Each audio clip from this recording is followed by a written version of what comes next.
Hello friends, હું ભાવના રાઠોડ. મારી ચેનલમાં તમારું સ્વાગત છે. આજે આપણે બનાવીશું પનીર ટિક્કાની સબ્જી. હોટલ કે રેસ્ટોરન્ટ જેવી જ રેસીપી તમારે ઘરે બનાવવી હોય તો આ રેસીપીને જરૂરથી જોજો. તો ચાલો સામગ્રીમાં શું શું જોશે તે જોઈ લઈશું. તો હવે બનાવવાનું શરૂ કરીએ. પંજાબી મસાલો બનાવીશું. તમાલપત્ર, સૂકા મરચાં, તજ, લવિંગ, જીરું, અજમો, સૂકા ધાણા, વરિયાળી અને સિંગદાણા આ બધાને આપણે શેકીશું અને પછી ઠંડો પાડી અને મિક્સરમાં ક્રશ કરી અને મસાલો તૈયાર કરીશું.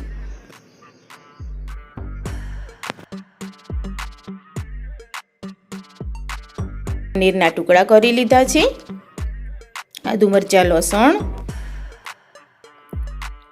ડુંગળીને કટિંગ કરી લીધી છે. ટામેટાને પણ કટિંગ કરી લીધા છે. એની આપણે ગ્રેવી બનાવી લઈશું. હોમમેડ મસાલો મેં બનાવી લીધો છે મિક્સરમાં ક્રશ કરીને. એક પેનમાં 2 થી 3 વડી તેલ મૂકીશું.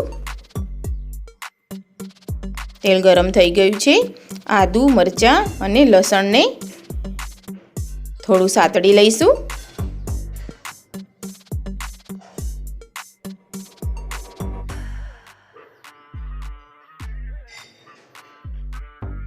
હવે તેમાં કટિંગ કરેલી ડુંગળીને ઉમેરીશું.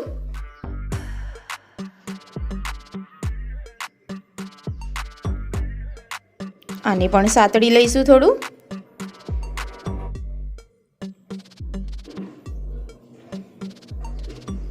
કટિંગ કરેલા ટામેટાને પણ ઉમેરી લઈશું.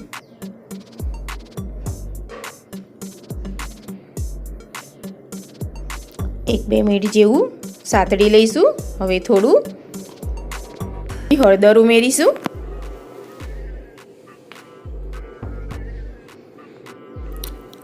અડધી ચમચી મીઠું ઉમેરી લઈશું.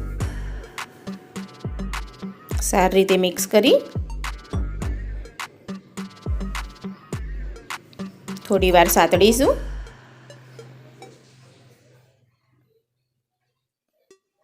ઢાંકણ ઢાંકી 1 મિનિટ જેવું ચઢવા દઈશું. તો હવે તમે જોઈ શકો છો કમ્પ્લીટ સતળાઈ ગયું છે. આને આપણે ઠંડુ કરવા મૂકી દઈશું. પછી મિક્સરમાં ક્રશ કરી લઈશું. હવે મિક્સરમાં ક્રશ કરી લઈએ અને ગ્રેવી તૈયાર કરી લઈએ. તો જોઈ શકો છો ફ્રેન્ડ્સ, ગ્રેવી તૈયાર થઈ ગઈ છે.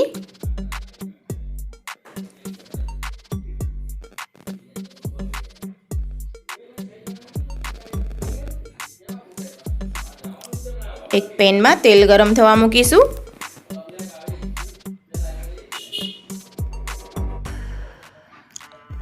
ત્રણ થી 4 પડી તેલ ગરમ થવા મૂકીશું. તમાલપત્ર અને સૂકા મરચાંથી વઘાર કરીશું અને જે ગ્રેવી તૈયાર કરી હતી આપણે તેને ઉમેરી લઈશું.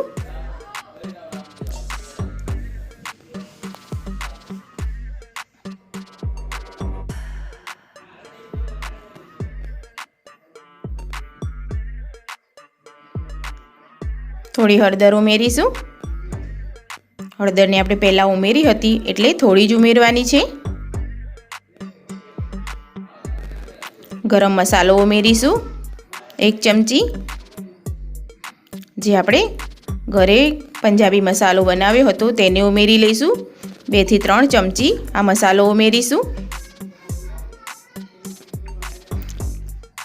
કિચન કિંગ મસાલો ઉમેરીશું 1 ચમચી.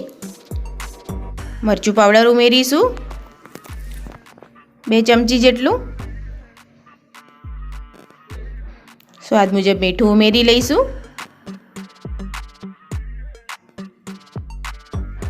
અને સારી રીતે મિક્સ કરી લઈશું બધા મસાલાને.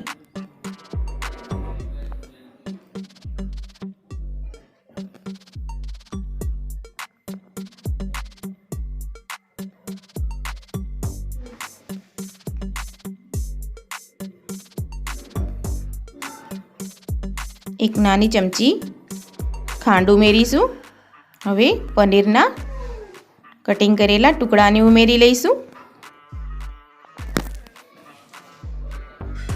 મિક્સ કરી લઈશું.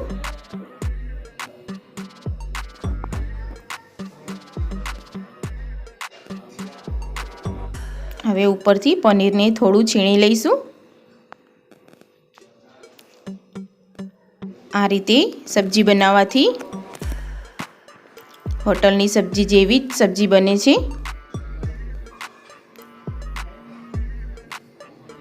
તો તૈયાર થઈ ગઈ છે આપણી પનીર ટિક્કાની સબ્જી. તો ચાલો હવે સર્વ કરી લઈશું. તો છે ને એકદમ સહેલી રીત પનીર ટિક્કા બનાવવાની. એકવાર તમે પણ જરૂરથી ટ્રાય કરજો આ રેસીપી.